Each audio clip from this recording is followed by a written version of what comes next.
Oh, boy, I just saw a Diddy headline. I want to look at it. You ready? Mm-hmm. I think we have to come back to Eve.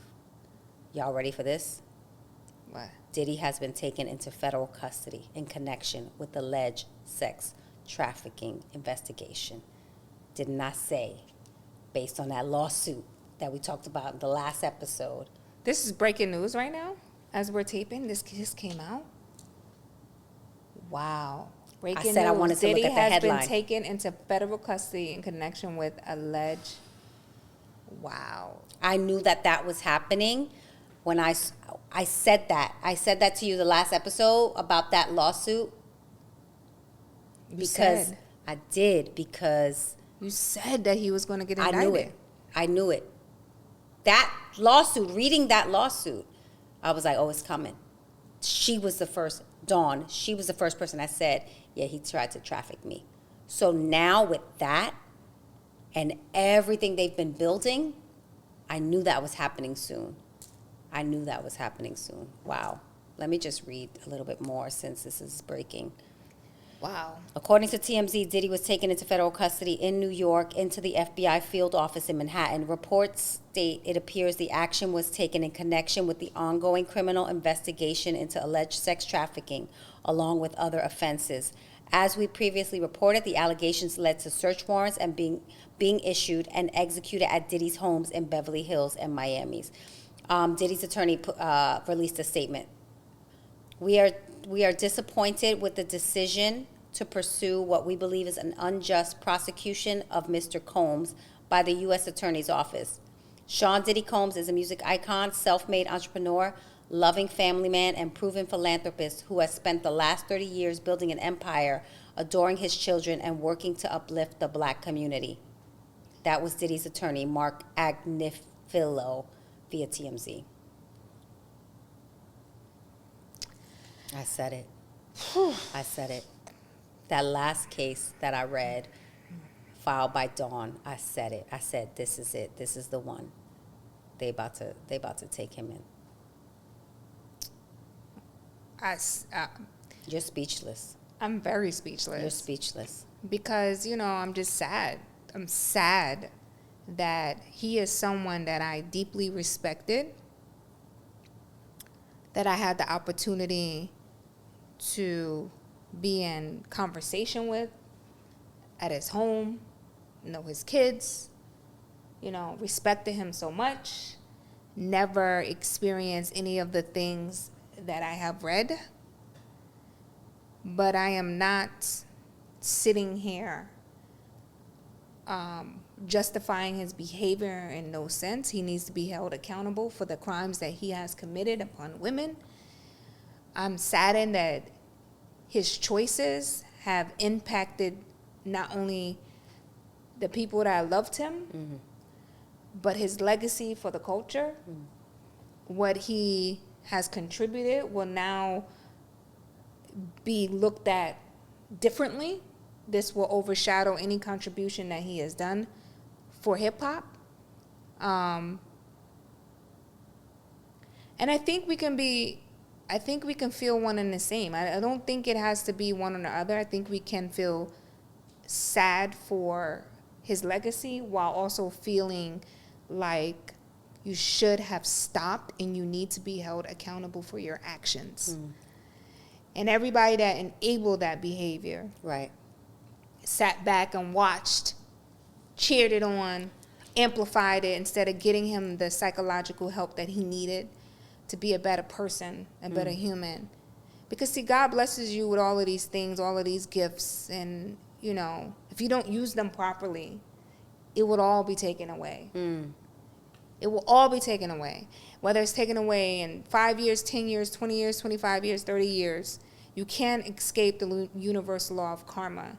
The only thing that, as I said before, fixes things is changed behavior. Looking yourself in the mirror and saying, I'm going to be better, I'm going to do better, I'm going to change my behavior. And, part of us, at least for me, feel bamboozled,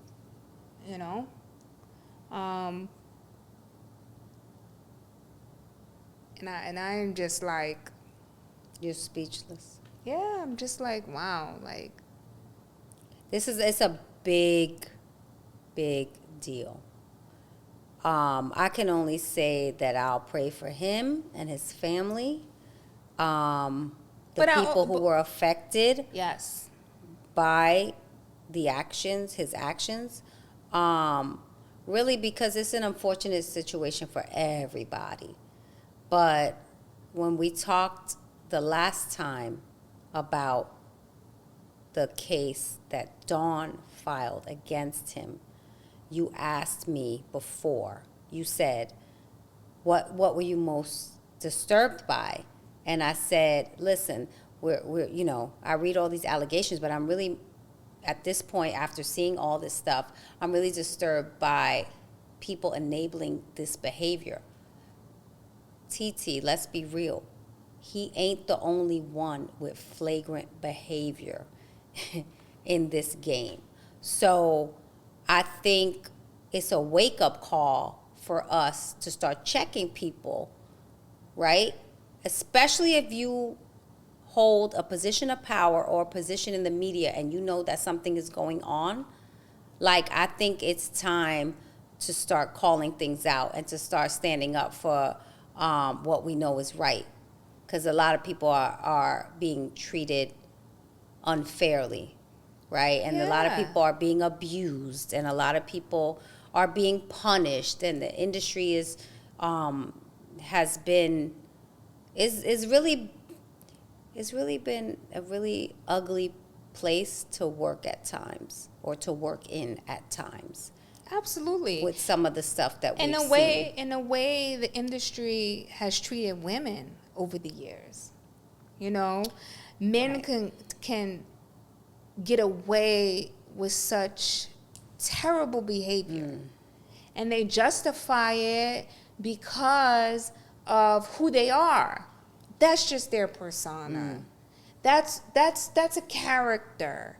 You know, look at how much we've benefited off this relationship, how much money they bring to this company, how much, albums we sell and XYZ. So they justify the terrible fucking behaviors. And it's not good. It's horrible. It's horrible. I mean, And eventually what this has taught us, it will come to an end. Look at R. Kelly. Look at fucking Puff. Look at Dame Dash to some degree. Look at all of these people who have had these reputations of being a not so nice person. How it has played out for them towards the end. It's not good. Change your behaviors before it's too late. Change. Do right by people. Do good business. Do right by people. Do not abuse people. Do not abuse your power. You're given a gift. You're given a gift. To sit in these positions are gifts. To be able to defy the odds is a gift in itself. This is crazy. This is crazy. This is so crazy. I think we're gonna wrap soon. It's like, I know it's so funny because when my phone was ringing, it was almost like I know why it was ringing, right? Wow. And I can't imagine the level of trauma that these women have suffered through. Wow. The level of trauma and therapy that these women will have to go through for the rest of their lives. Wow. Yeah. So, I mean, I'm sure there'll be a lot to talk about next time we see each other.